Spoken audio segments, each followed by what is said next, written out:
കൂടാര നിർമ്മാണത്തിനുള്ള കാഴ്ചകൾ. പുറപ്പാടിൻ്റെ പുസ്തകം 35-ാം അധ്യായം 4 മുതൽ 35 വരെയുള്ള വാക്യങ്ങൾ. കൂടാര നിർമ്മാണത്തിന് കാഴ്ചകൾ. ഇസ്രായേൽ സമൂഹത്തോട് മോശ പറഞ്ഞു, ഇതാണ് കർത്താവ് കൽപ്പിച്ചിരിക്കുന്നത്. നിങ്ങൾ കർത്താവിന് കാണിക്ക കൊണ്ടുവരുവിൻ. ഉദാരമനസ്കർ കർത്താവിന് കാഴ്ച കൊണ്ടുവരട്ടെ. സ്വർണം, വെള്ളി, ഓട്, നീലം, ധൂമ്രം, കടുംചുമപ്പ് എന്നീ നിറങ്ങളുള്ള നൂലുകൾ, നേർമയിൽ നെയ്തെടുത്ത ചണവ വസ്ത്രം, കോലാട്ടിൻ രോമം, ഊറക്കിട്ട മുട്ടനാടിൻ തോട്, നിലക്കരടിത്തോല്, കരുവേലത്തടി, വിളക്കിനുള്ള എണ്ണ, അഭിഷേക തൈലത്തിനും പരിമള ധൂപത്തിനുമുള്ള സുഗന്ധദ്രവ്യങ്ങൾ, ഗോമേതക രത്നങ്ങൾ, ഏഫോദിനും ഒരു സ്ഥാനത്തിനുമുള്ള രത്നങ്ങൾ. നിങ്ങളിൽ ശില്പവൈദ്യമുള്ളവർ മുൻപോട്ട് വന്ന് കർത്താവ് ആജ്ഞാപിച്ചിരിക്കുന്നവയെല്ലാം നിർമ്മിക്കട്ടെ. വിശുദ്ധ കൂടാരം, അതിൻ്റെ വിരികൾ, കൊളുത്തുകൾ, ചട്ടങ്ങൾ, അഴികൾ, തൂണുകൾ, അവയുടെ പാദകൂടങ്ങൾ, പേടകം, അതിൻ്റെ തണ്ടുകൾ, കൃപാസനം, തിരശ്ശീല, മോശ, അതിൻ്റെ തണ്ടുകൾ, ഉപകരണങ്ങൾ, തിരുസാന്നിധ്യത്തിൻ്റെ അപ്പം, വിളക്കുകാൽ, അതിൻ്റെ ഉപകരണങ്ങൾ, വിളക്കുകാൽ, എണ്ണ, ധൂപപീഠം, അതിൻ്റെ തണ്ടുകൾ, അഭിഷേക തൈലം, ധൂപത്തിനുള്ള സുഗന്ധദ്രവ്യം, കൂടാരവാതിലിന് വേണ്ട യവനിക, ദഹന ബലിപീഠം, ഓടുകൊണ്ടുള്ള അതിൻ്റെ ചട്ടക്കൂട്, തണ്ടുകൾ, മറ്റുപകരണങ്ങൾ, ശാളനപാത്രം, അതിൻ്റെ പീഠം, അങ്കണത്തെ മറയ്ക്കുന്ന വിരികൾ, അവയ്ക്കുള്ള തൂണുകൾ, അവയുടെ പാദകൂടങ്ങൾ, അങ്കണ കവാടത്തിൻ്റെ യവനിക, കൂടാരത്തിനും അങ്കണത്തിനും വേണ്ട കുറ്റികൾ, കയറുകൾ, വിശുദ്ധ സ്ഥലത്തെ ശുശ്രൂഷയ്ക്ക് വേണ്ട തിരുവസ്ത്രങ്ങൾ, പുരോഹിതനായ അഹറോനും പുരോശുശ്രൂഷ ചെയ്യുന്ന അവൻ്റെ പുത്രന്മാർക്കും അണിയാനുള്ള വിശുദ്ധ വസ്ത്രങ്ങൾ. ഇസ്രായേൽ സമൂഹം മോശയുടെ മുൻപിൽ നിന്നും പിരിഞ്ഞുപോയി. ആന്തരിക പ്രചോദനം ലഭിച്ച ഉദാരമനസ്കർ കർത്താവിൻ്റെ സന്നിധിയിൽ കാഴ്ചകൾ കൊണ്ടുവന്നു.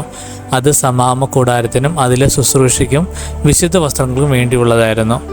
ഉദാരമനസ്കരായ സ്ത്രീ പുരുഷന്മാർ കാഴ്ചകളുമായി വന്നു. അവർ സൂചിപ്പതക്കങ്ങളും കർണവളയങ്ങളും അങ്കുലീയങ്ങളും തോൾവളകളും എല്ലാത്തരം സ്വർണ്ണാഭരണങ്ങളും കൊണ്ടുവന്നു. അങ്ങനെ ഓരോരുത്തരും കർത്താവിന് സ്വർണം കൊണ്ടുള്ള കാഴ്ച സമർപ്പിച്ചു. ഓരോരുത്തരും കൈവശമുണ്ടായിരുന്ന നീലം, ധൂമ്രം, കടുംചുവപ്പ് എന്നീ നിറങ്ങളുള്ള നൂലുകളുടെ നേർമയുള്ള ചണത്തുണികളും കോലാട്ടിൻ രോമവും ഊറക്കിട്ട മുട്ടാനിൻ തോലും നിലക്കരടിത്തോലും കൊണ്ടുവന്നു. വെള്ളിയോ ഓടോ അർപ്പിക്കാൻ കഴിവുണ്ടായിരുന്നവർ അത് കൊണ്ടുവന്നു കർത്താവിന് കാഴ്ചവെച്ചു. ഏതെങ്കിലും പണിക്കുതകുന്ന കരിവേലത്തടി കൈവശമുണ്ടായിരുന്നവർ അത് കൊണ്ടുവന്നു.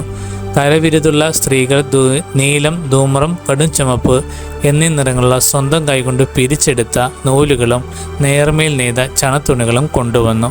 നൈപുണ്യവും സന്നദ്ധയും ഉണ്ടായിരുന്ന സ്ത്രീകൾ കോലാട്ടിൻ രോമം കൊണ്ട് നൂലുണ്ടാക്കി. നേതാക്കൾ ഏഫോദിനും ഒരു സ്ഥാനത്തിനും വേണ്ട ഗോമേതകവും മറ്റ് രക്തങ്ങളും, വിളക്കിനും അഭിഷേക തൈലത്തിനും ധൂപത്തിനും ആവശ്യമായ സുഗന്ധദ്രവ്യങ്ങളും എണ്ണയും കൊണ്ടുവന്നു. കർത്താവ് മോശ വഴി ആജ്ഞാപിച്ച ജോലികളുടെ നിർവഹണത്തിന് ഇസ്രായേലിലെ സ്ത്രീ പുരുഷന്മാരോരോരുത്തരും തങ്ങളുടെ ഉൾപ്പേരണ അനുസരിച്ച് ഓരോ സാധനം കൊണ്ടുവന്ന് സ്വമേധയാ കർത്താവിന് കാഴ്ചവെച്ചു.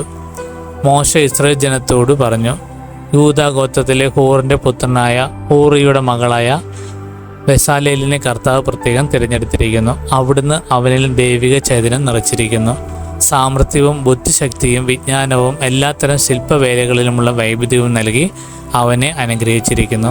കലാരൂപങ്ങൾ ആസൂത്രണം ചെയ്യുക, സ്വർണം, വെള്ളി, ഓടി എന്നുകൊണ്ട് പണിയുക, പതിക്കാനുള്ള രക്തങ്ങൾ ചെത്തിമിനുക്കുക, തടിയിൽ കുത്തുപണി ചെയ്യുക എന്നിങ്ങനെ എല്ലാത്തരം ശില്പവേലകൾക്കും വേണ്ടിയാണിത്. അവിടുന്ന് അവന് ദാൻ ഗോത്രത്തിലെ അഹിസാമാക്കിൻ്റെ പുത്രൻ ഓഹേലിയാവിനും മറ്റുള്ളവരെ പഠിപ്പിക്കാൻ തക്ക കഴിവ് നൽകിയിരിക്കുന്നു. കൊത്തുപണിക്കാരനോ രൂപ സംവിധായകനോ നീലം, ധൂമ്രം, കടുംചുവപ്പ് എന്നീ നിറങ്ങളിലുള്ള നൂലുകൊണ്ടോ നേർമയിൽ നെയ്തെടുത്ത ചണത്തുണിയിലെ ചിത്രത്തുന്നൽ നടത്തുന്നവനോ നെയ്ത്തുകാരനോ മറ്റെന്തെങ്കിലും തൊഴിൽക്കാരനോ ശില്പകലാ വിദഗ്ധനോ ചെയ്യുന്ന ഏത് തരം ജോലിയിലും ഏർപ്പെടുന്നതിനും വേണ്ട തികഞ്ഞ കഴിവ് അവിടുന്ന് അവർക്ക് നൽകി.